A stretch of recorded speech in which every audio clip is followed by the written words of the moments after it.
All right on the dot. It is 5:30. We will call the West Fargo Public Library Board meeting to order.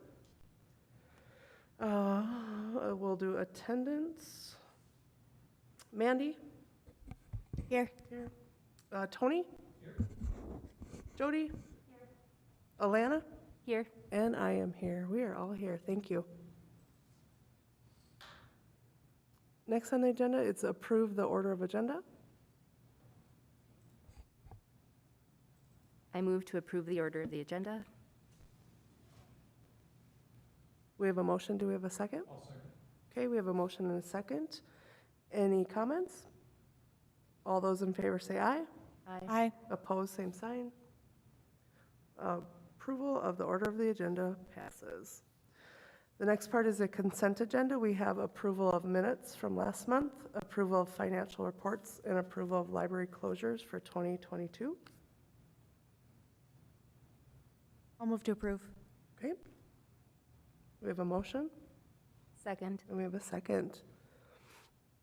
All those in favor say aye. Aye. Same sign for, okay. Motion passes for the approval of all the agenda, the consented items. We move on to our regular agenda.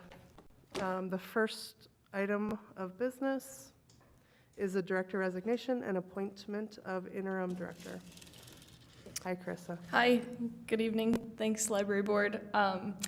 As I notified you all last week, I've decided to resign from my position at the end of the year, and my last day will be December 22nd. It's just really been an honor to hold this position, and I've so enjoyed working with all of you and getting to support the West Fargo community in my position. And it's just been great, and it's been great to work with an awesome team. So you have a good, strong team going forward, and you guys are part of that too. I've just decided I want to try some new professional opportunities in my life, and this is kind of the point to make that leap. So I appreciate your support. And I recommend appointing Maria Kramer, our deputy director, as your interim director while you look for your new director. And yeah, we're just, I think, in a good place having completed our strategic plan because your staff have a good pulse on the community right now, and we just have a great leadership team with our staff and you all and our friends the library group. So I am excited to see what you all do going forward.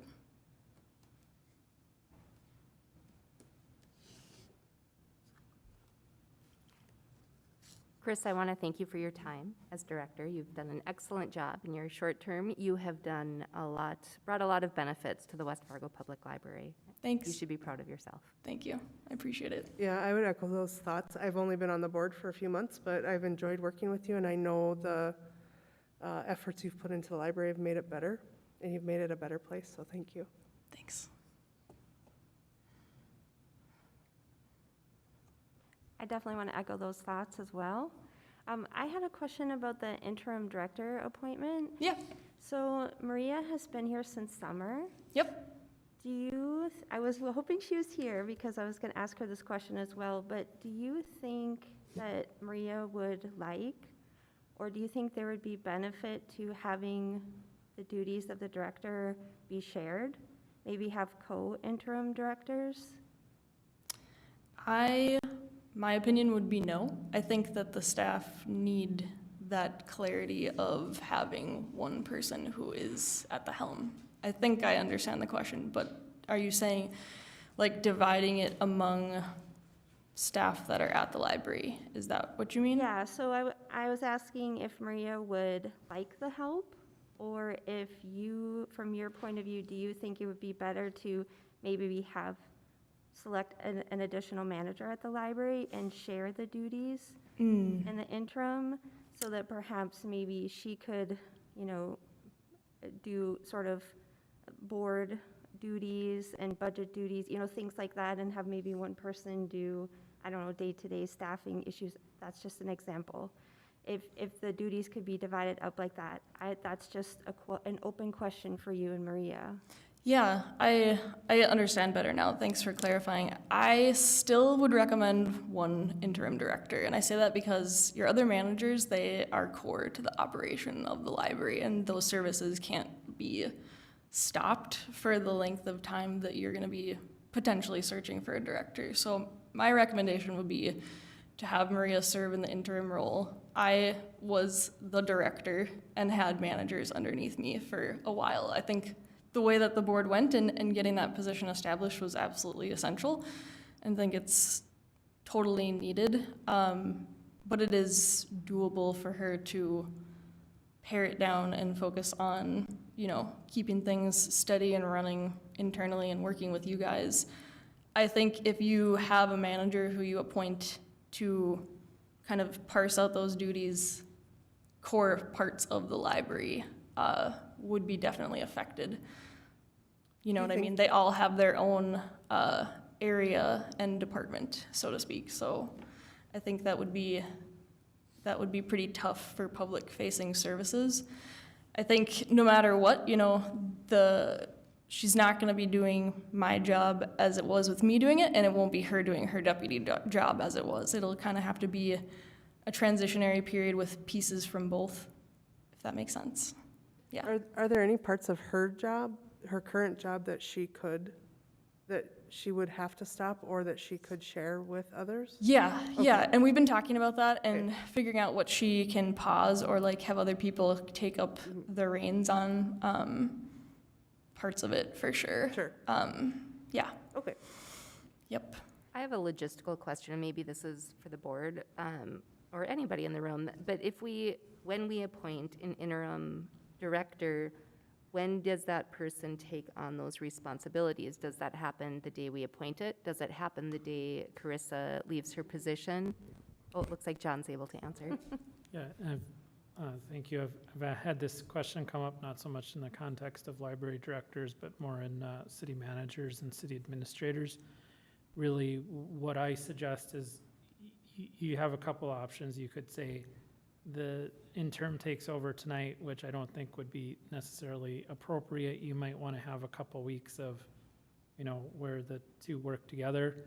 And so, or you could have the interim immediately take that position upon the resignation of the current director. What I would suggest is you ask the director right now for her recommendation, which is probably somewhere in the middle. Maybe like the last 2 weeks, the interim takes over. It seems it's a discussion between the board and the director what's best. There's not really a good legal answer, but any of those ranges is totally up to the board. So. Did you have a timeline or thoughts about a timeline? Yeah, Bree and I have obviously already started planning and figuring out how to rejigger things. I think 2 weeks before I'm done would be great. And we'll continue doing what we're doing and getting key things transitioned. It's going to be budget season soon, so we've already started kind of that discussion, and I'm getting her kind of primed and ready for that. So if that makes sense to you guys, that makes sense to me too. Do you know what that date is? Is it 2 weeks before the 22nd? It's December 8th. Okay. Yeah, thanks, Elena. Yep. So Leanne, my recommendation would be to just get in touch with Jenna at HR to give her that date so she can make it official, yeah.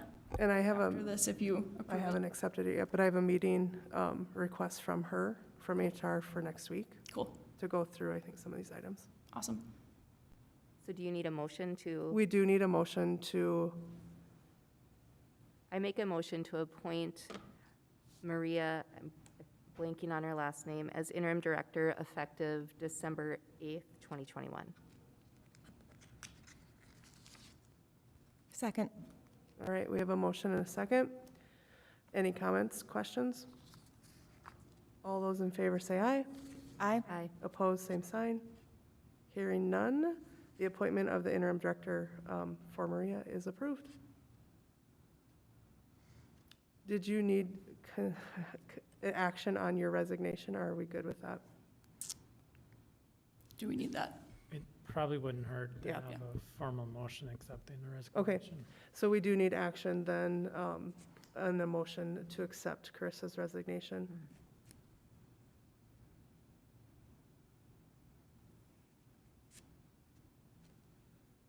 I will make a motion to accept Carissa's resignation, but with sadness, I will do that.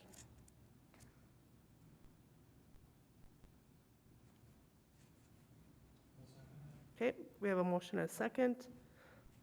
Any questions or comments? All right, all those in favor say aye. Aye. Any opposed? Same sign. Hearing none, resignation, your resignation is approved. Or something.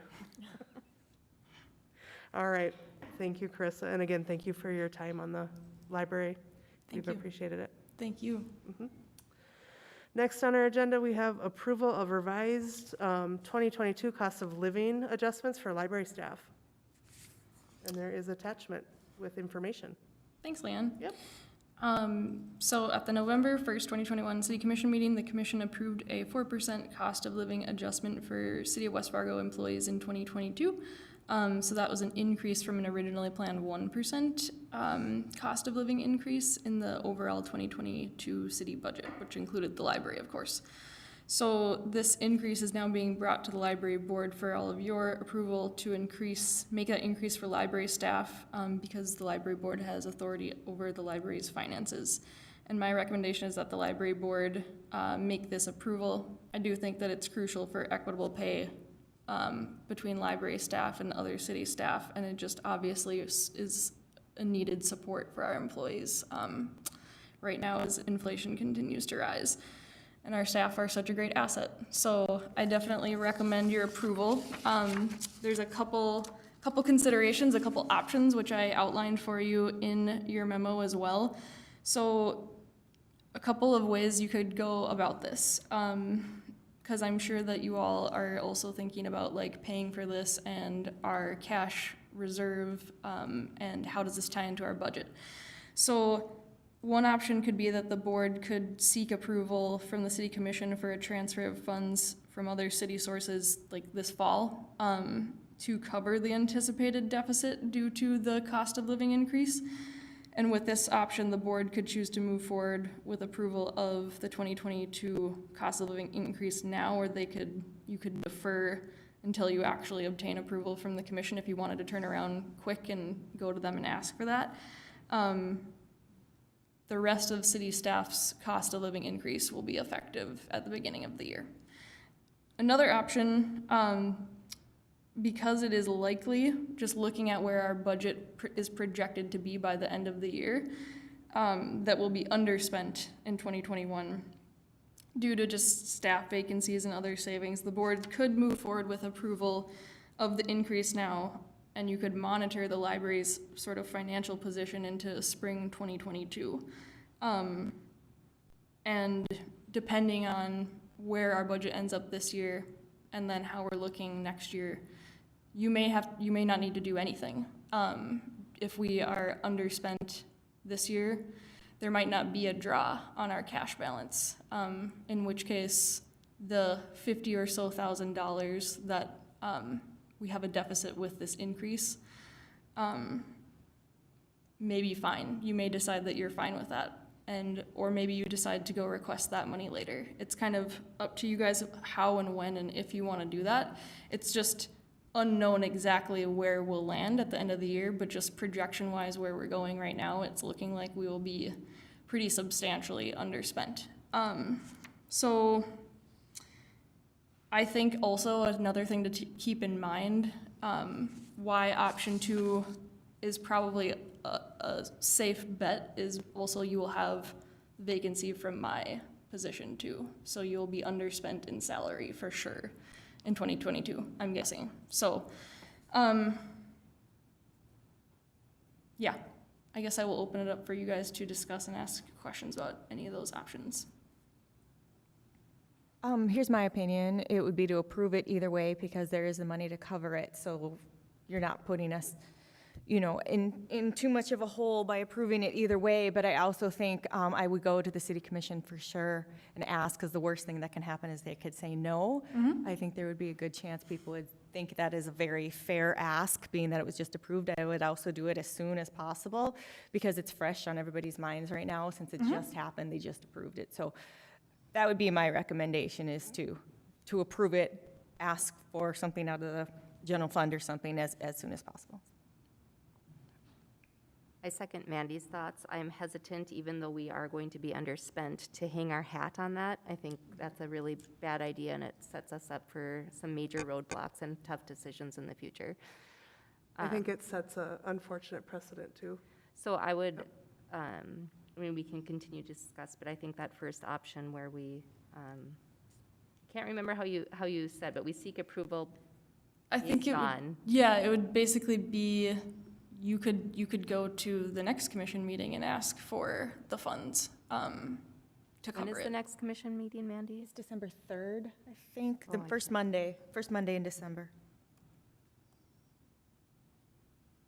It's the 6th. 6th, There we yep. go.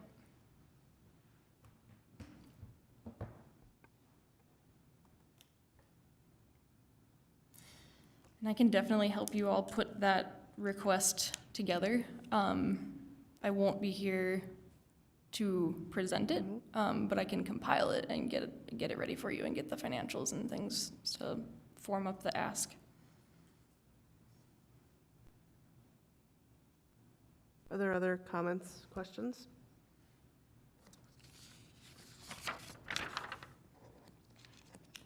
I was just going to say that even though we're discussing how to pay for it, I think it's a good thing. Absolutely, yeah. Yeah. So do you need action of the one process? Yeah, I Okay. think go ahead and do that, and then we can take care of next. Is Alana's agreeing with Mandy count? I can make a motion. You want to make a motion? Okay. I can make a motion with the understanding I cannot attend the December 6th meeting, so I'm making a motion that I cannot actually act on. But I make a motion that we approve the COLA, but defer it based on the approval from the city commission for a transfer of funds from other city sources at the December 3rd meeting. 6. 6. Six. Yeah, I know. Well, I was listening for a little bit, I know. or something along those lines, but I think that's the, So we have a motion for the first option to go to the city commission. Do we have a second? Second. Okay. Any questions or comments? All those in favor say aye. Aye. Opposed, same sign. Motion passes to seek city assistance. Thank you, Carissa. Next, we have proposed library assistant job description update and budget alignment. Thanks, Leanne. So you have a memo in front of you with details about this item.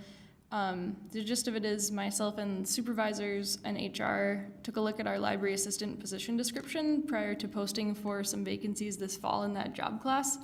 And the language and minimum qualifications were modified to kind of bring it into alignment with our other assistant level positions, which are noted on the org chart that was included with the memo for this item. Most of our assistant level positions require a year of customer service experience or something similar like that, and this job description as it was didn't. So as we were looking at revisions to it, bringing it up to par with the other assistant level positions to add a year of customer service experience increased the grade by one grade from a 4 to a 5. I do think the customer service experience for the position is essential. I think it should have been in the whole time, honestly, because it's very core to the job. So getting the minimum qualifications right and keeping the pay competitive, I think, is also important for recruitment. So I recommend your approval of this. We have 8 library assistant positions in total, so even though it's a small change for each of them individually, the total cost increase for 2022 would be $14,000. About $14,000 for all of them together. So at that dollar amount, I wanted to bring it in front of you for your approval and consideration. So yeah, this would be outside, obviously, of the ask to the city commission. So we can parse out what that separate ask is for that particular piece, but this is separate from that. But yes, again, I'd recommend your approval. Like I said, will likely be underspent in 2021, and there'll probably be some savings in 2022. So I open it up for all of you for discussion. I have a question on one thing. First of all, I would approve, I think the 1 year of customer service experience, I agree with that 100%. As far as moving it from a grade 4 to 5, that have to be approved through any outside source? Yeah, HR reviewed it and they put it through their process, like they do for all the job descriptions, yeah. Okay. So that's where that change came in. Okay. Yep. Thanks. And to clarify, we're not adding positions, Nope. and there's 8 library assistants? Yep, 8 part-time positions that have that job title, yep. So I think I read this, but I just want to make sure that we're clear on it. So we just approved a COLA. Yep, So if we approve this, there'll be a pay increase for these positions only, plus a COLA? yep, if the COLA is approved. Yes. Yep. Yeah. Yep, so it potentially, if something happened with that and that wasn't a thing, it would be under 14,000, but the 14,000 is the grade change plus the COLA. And is your intent to have this become effective January 1st? I immediately was my thought, so that we can just get going with the postings that we need to do. Yeah, it could go into effect January 1st if you had a preference for that. I don't have any concerns about it being an issue. I know that we're underspent in our part-time line this year due to other vacancies that we've had throughout the year. So it's up to you. Either way you want to go with it, I think would be fine. My concerns are, this year it's great that we're underspent, but future forward, I'm worried about what that does to our budget. Now, I don't want to undermine the people in those positions. It sounds like HR was also involved in the process heavily, and it sounds like a good decision. But I know we don't have a motion. I would prefer to table it until we hear what happens with the COLA.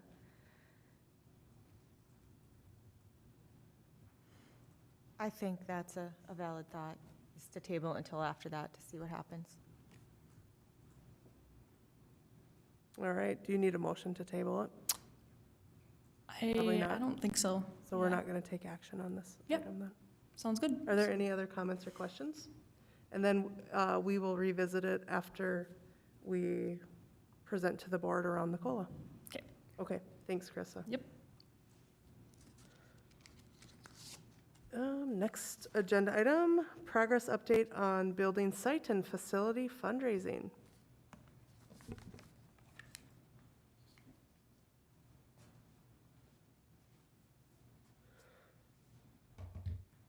Well, and I can start. I don't have a whole lot to share. We can, I think, continue to work with the Friends of the Library to establish fundraising and moving forward with that piece. I think based on the building site we were looking at, I think a builder or someone a developer might be looking at it as well. I missed the last meeting, and so I think that this was something that probably should have been addressed at the last meeting, but it is my understanding, based on some of the meetings that I've attended when I was president, so I'm privy to information that the rest of the board may not be, but it was my understanding that we needed city approval to work with fundraising and not first with the Friends of the Library. John, can you speak more to that? Yeah, sure, I can address that. And so maybe I'll take a step back. Just as information, so the library board, the library is part of the city. It's a part and parcel. The AG refers to the library board as sort of like an alter ego to the rest of the city. So what the library board has control over is, how do you lease out books, the programming in the library, library employees. The buildings and the property are owned by the city. So in order to start the process to construct a new building, fundraising is great, but you still need to go to the city commission. And what I would recommend, and the statute provides that you go to the city commission agrees to create what's called a building fund. And you can have donations, you can have all kinds of things come into that building fund. But really what you should do first is have the city commission hold the hearing, establish the building fund, and then you start the process of your fundraising and you can dump money into that building fund. That building fund is held in trust, meaning that you can't spend it on other things. You can't, whatever money pours into that, like, I'll just use an absurd example. Say somebody wants to give you $50 million to build a new library. You'd put $50 million into that building fund. If you never spend it on a new building, it has to go back to whoever donated it. And so it's held in trust. The city can't use it for its general fund. The library can't use it for its general fund. It needs to be used for the building fund. Once you've created that building fund, that also gives you other authorities, like if you wanted to go to the public and, once again, just an example, you want to have them authorize 4 or 5 additional mills for just the building fund, that would pour into that fund also, and you could use it for construction. The Friends of the Library, if they want to put money into a fund, it's all held there. But there's a process set forth in the Century Code where we give notice of the hearing that you want to create a building fund. They hold the hearing. I don't think anybody's going to show up to the hearing, to be quite frank. I just can't imagine that many members of the public would show up. I could be wrong.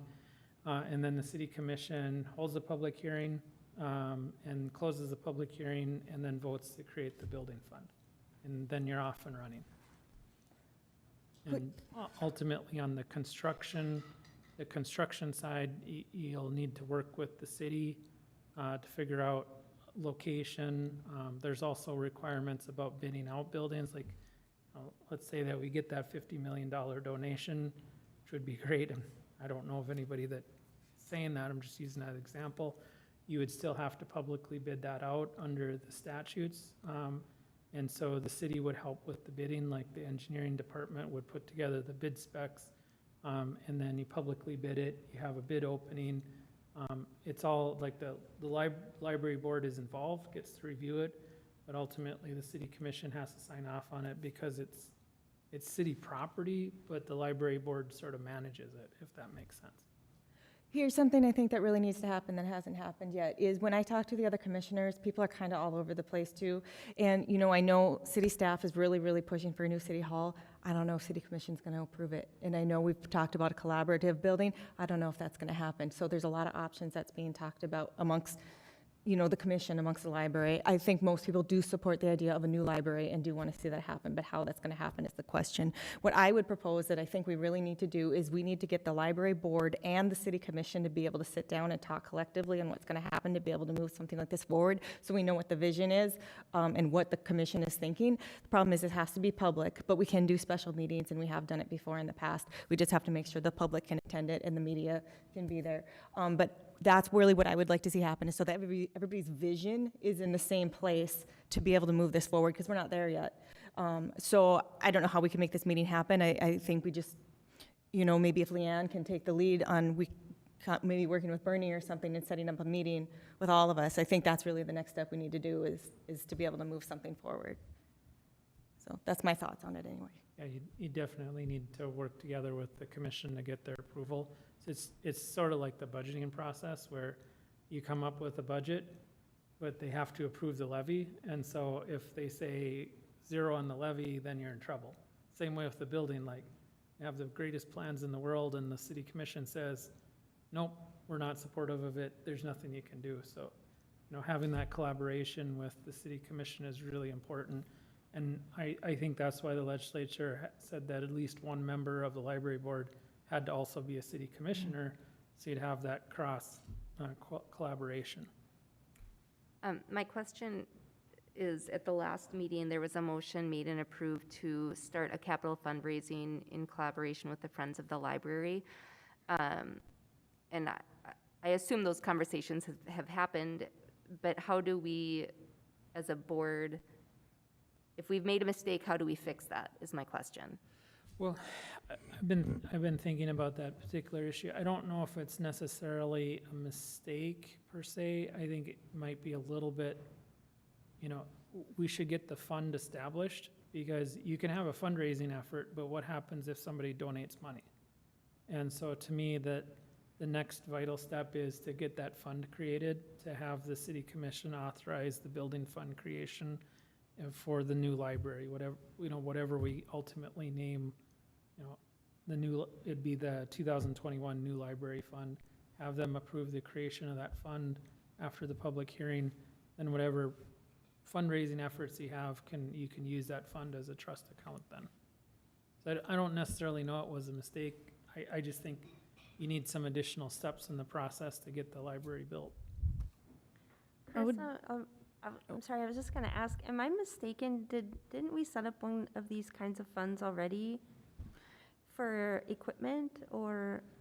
There is yes, there is an equipment fund. So like when we request an incremental amount for an eventual replacement for the Little Red Reading Bus, for example, we levy a chunk every year and then it goes into that fund. So Right. would probably be kind of a similar idea.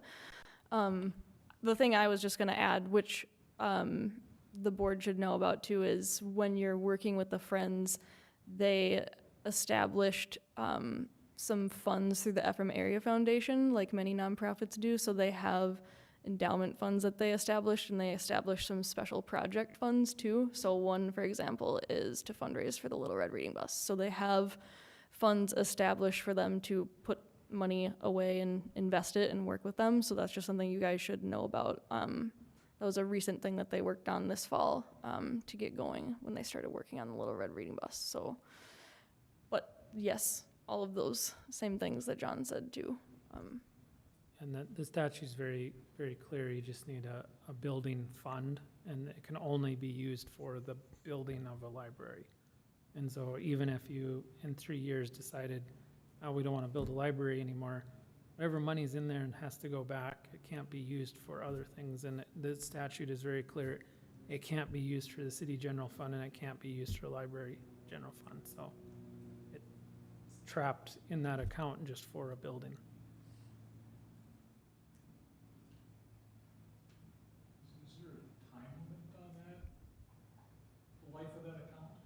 No, that's the nice part, is once you go through the public hearing and you get the city commission buy-off, if it took you 10 years to get enough money in that fund, you could do that. And so that's why I suggest, like, timing-wise, get that done next so that you have a fund created and you have that city commission buy-off that this is a fund we're gonna use to build the future library with. And then you can figure out what money is gonna go into it, over the next couple of years. I have a related question. So if the Friends are fundraising at a certain point, they could just decide to essentially then give that money to the city for purposes of putting it into that fund. If they're doing their own, campaign or whatever, is that the idea, John? They could then, yeah. Okay. Yeah, and so if, in that example, if the Friends of the Library in 3 years said we've raised, $1 million, and they said, we want to use it just for a library, build a new library building, and they'd put it in the fund, they would know for sure that you can't use it for anything else, because a lot of times donors want used for a specific purpose, and you can point out in the statutory language that you can't use it for anything else.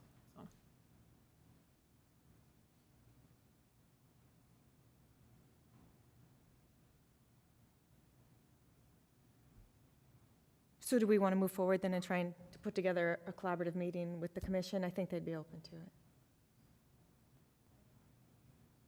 Sure. So we just need somebody to be the point person to set it up, so.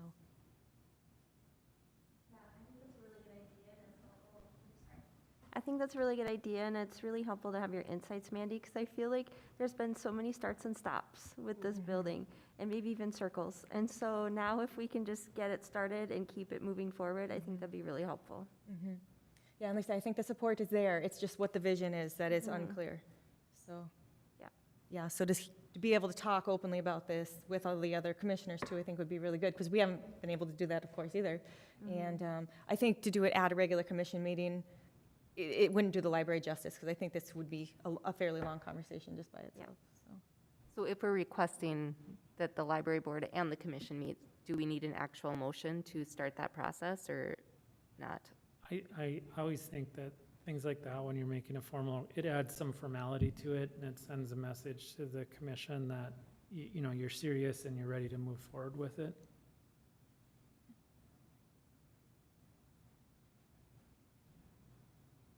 I will make another motion to contact, Leanne, are you willing to, as If that's the president? motion. I move that Board President Leanne Hansen contact the City Commission to establish a meeting, I forget the rest of the language, A joint meeting with. a the joint city. meeting to discuss a future library project and building fund. All right, we have a motion. Second. All right, we have a motion and a second. Any questions or comments? All those in favor say aye. Aye. Opposed, same sign. Hearing none, we can move forward with setting a joint meeting. Oh, quick comment. Yep, Emily- absolutely. Emily Hagemeister, am I saying her name right? Hagemeister. She's the assistant who works in City Hall. She's really great with setting meetings up too, so contacting her to help set it up, because she'll send out Yeah. times when people are available is very helpful in Absolutely. coordinating And I'll everybody. probably have her contact my secretary because my schedule's pretty crazy, so. Okay. Absolutely, that sounds great, thank you. All right, let's see. We have director's report is next on our agenda. Alrighty, you have your monthly impact report in your packet. I have a few things to point out, and then I'll turn it over to Lauren to give you guys a programming update. We launched a new program at the end of October called 1,000 Books Before Kindergarten. So it's in direct support of one of our goals in our strategic plan, our goal around supporting early literacy and social development in kids birth through age 5. So we were so excited about this program. It helps parents set a goal of reading 1,000 books with their child before kindergarten. And we all know that the more language exposure that kids get, the better chance they have of being successful in kindergarten and then just also beyond. So it's really all about that goal setting and the bond between the parent and the child, and really making opportunities for that to happen at home, and then having supportive resources for parents to just be awesome literacy role models for their kids. So we launched this program in late October. We have about 120 kids registered so far. We had a launch party last night, which was great, and got to see a lot of excited kids to get their My First Library card, which is part of this program too, and sign up for 1,000 books. So keep an eye on that. I'm personally, I can just say I'm super excited to hear about the impact stories from this program. So I can't wait to hear what staff bring back to you about that in the future. You'll remember that one of our new strategic plan goals is about everybody having services and resources in which they see themselves represented. So making sure our resources are inclusive and diverse and things like that. So we've started some really awesome positive conversations with a local group called Cultural Diversity Resources, which some of you are probably familiar with. They're a nonprofit group in the FM community that exists to help organizations with capacity building around diversity and inclusivity of whatever the organization's services and programs are. And I think they're going to be a really great resource to your staff as they work to implement things like cultural competency training in years to come, and just like a good source of ongoing relationships as staff are working to find new ways to reach and provide supports to new American communities and BIPOC communities in West Fargo. So I just wanted to point out those two pieces of some progress on the strategic plan already, and staff have been doing a great job with that. We received a Midco grant in October for $2,500 to support some more upgrades in equipment for the children's corner of the library, so we were excited about that too. At your last meeting, I brought before you, just for a first look and to get comments and questions, a new lease for our Ladone space, and took your questions and got more feedback from the schools about that. And so the schools and I were working through drafts of that, and I shot it to John Shockley again for him to look at, and so that will be coming back to you for what I would assume would be your last look at it and to put your stamp of approval on it on December 9th, and then it would go to the City Commission on December 20th. I will be out of office on vacation next week and the following week. So does anybody have any questions for me before I turn it over to Lauren for a programming update?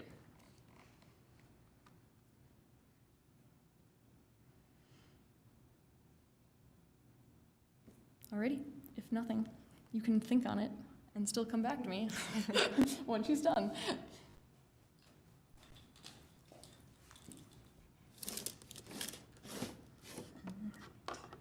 Oh no. I made it angry. Oh, there we go.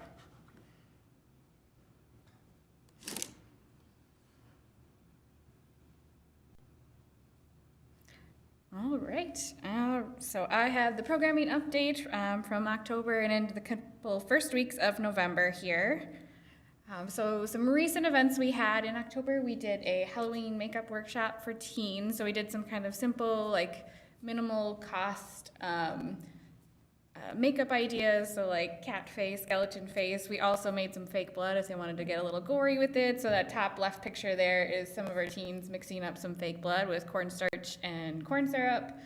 Our tech tutoring we started up again in October. So we have 3 weekly sessions where they can come in and get help on anything from, setting up an email to how to use their mobile device, things like that. And that's been going really well. We had a One Book, One Community movie screening of Smoke Signals, and October also saw the closing of the One Book, One Community program for this year. Our book clubs, including the new Books and Brews, met this past month, and actually tonight are a couple of them as well. We had a How Money Works financial literacy class. We had our continuing run of early literacy story time and our baby boost story times. That bottom right picture there is, we had Officer Feltman come out for a special story time. Kids are pretty excited about that. And the top right corner there, some of the literacy skill building work they do at the story times as well. And as Carissa mentioned, we launched Ready to Read. Officially last night had our big celebration, but we also earlier in October launched the 1,000 Books part of the program, so that's been running for about a month so far. We also were out in the community a bunch in October, especially around Halloween time. We were out at Treat Street over in Cheyenne, or on Cheyenne Street, excuse me. The picture there on the right, we brought out some spooky STEM type activities with some take-home STEM kits as well. So they were making, I believe, elephant toothpaste there in that picture. So kids were pretty excited about what they got to see out there. We also attended Harvest Festival. Those middle pictures there are from Harvest Festival. So we brought out some activities, kind of fall-themed activities, and they had a lot of fun stuff happening. We had a couple pop-ups with the Little Red Reading Bus. We were at the West Fargo Farmers Market, and we brought some pumpkin crafts out there. They were having a big pumpkin painting event happening as well, so it was lots of fun. And then we're continuing our pop-up at Tintus South Elementary Park area. So we've been out there each week. And then, as I mentioned, One Book, One Community kind of closed out with the author talk near the end of the month. This year, One Book, One Community had a Beanstack Challenge as we did last year. What was new this year is that all 3 libraries hosted the same Beanstack Challenge kind of on their each own instance of Beanstack. So it was nice that the whole community really was kind of participating in that element as well.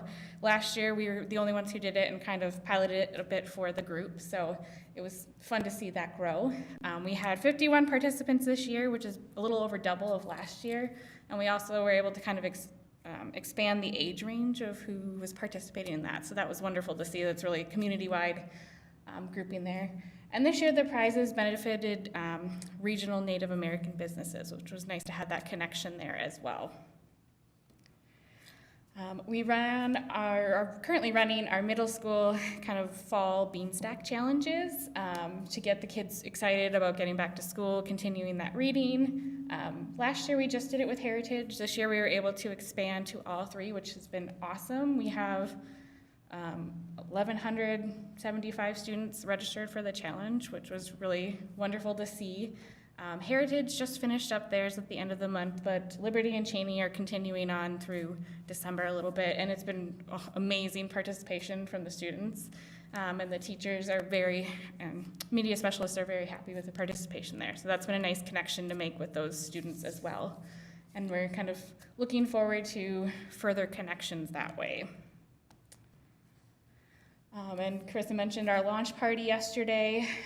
We had 123 kids, or roughly around there, as of yesterday, registered within the first month. So that's awesome. We're seeing people starting to read, kind of checking off, getting excited about doing that early and young. We've had some, brand new babies signed up too. So it's nice that is starting really birth through 5. So all ages in that range, really getting excited about it.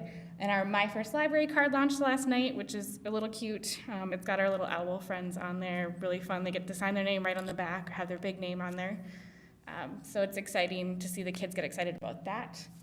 Our story times, and we're gonna continue to develop more early literacy focused programming. So it's just kind of exciting to get this out there and be really intentional with that programming. And then the continuation of our daycare book buddies and our storytime outreach as well. So we can really get out in the community with this early literacy programming as well. And finally, some upcoming programming. We're gonna do a teen cupcake decorating class. So learn a few different piping skills, have fun with cupcakes. This weekend, we'll be doing some story times at the Chris Kindle Market over in the Fargo Civic Center. The Intro to Family History class is happening this weekend. And through November, we will be continuing our Little Red Reading Bus pop-up at South Elementary. And as I mentioned, the middle school Bean Stack Challenges will continue through December as well. And at the end of the month, we are launching a Holidays of the World scavenger hunt program at the library. So there's a lot of different celebrations and holidays that happen throughout the end of November through December. So we're gonna have a few different stations, interactive activities to kind of celebrate all of those different holidays and things. So that'll be up the whole month. We'll have a little sort of passport booklet that you can take to each station, do a little activity, learn a little bit more about it. So we're excited about that. And that's all I have. Thank you. Thank you. Sounds like some great activities. Oops. All right. Any additional questions or comments? I just mentioned one thing. Carissa, you mentioned grants.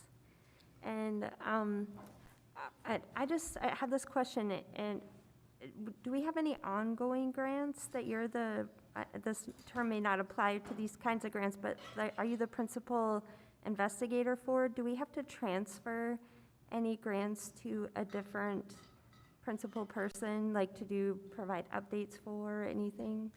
With this transition, with me stepping out of my position, no, we are fine. Okay. The grants that we have we have some pending grants that we have an application out to Otto Bremer right now in collaboration with the Friends of the Library. It's not a situation where I'm the principal investigator on it though. It was applied for through the Friends. So I'll make sure that Maria is ready to go. I would hope that we find out in January if we get that. That would be more of an ongoing grant that would have a period of time, then we do reporting on it and all that stuff. The Midco grant and some of the other equipment grants that we've applied for are kind of like a one and done. You get it, you purchase the thing and you send the thank you But letter. all the reporting is taken care of, or there was no reporting? Okay. Yep, so I've got everybody informed of what any loose ends that they need to tie up with any of those. But everything that we have been awarded that we know for sure that we've gotten so far is more of the one-time deal. And everybody knows what pieces they need to do as far as thanking goes and things like that. The one kind of question mark is the Otto Bremer grant that the Friends of the Library applied for, and I worked with them to write the application and everything. Okay. But I'll make sure that Maria's got what she needs to, and the Friends have what they need to take that and run. Okay. Yeah. Thank you. Thanks for the question. Last, we have any other business?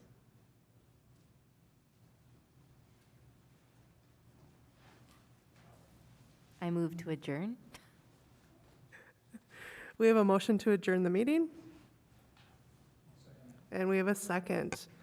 All those in favor to adjourn the meeting, say aye. Aye. Any opposed, say the same sign. Motion passes. We are adjourned. Thank you.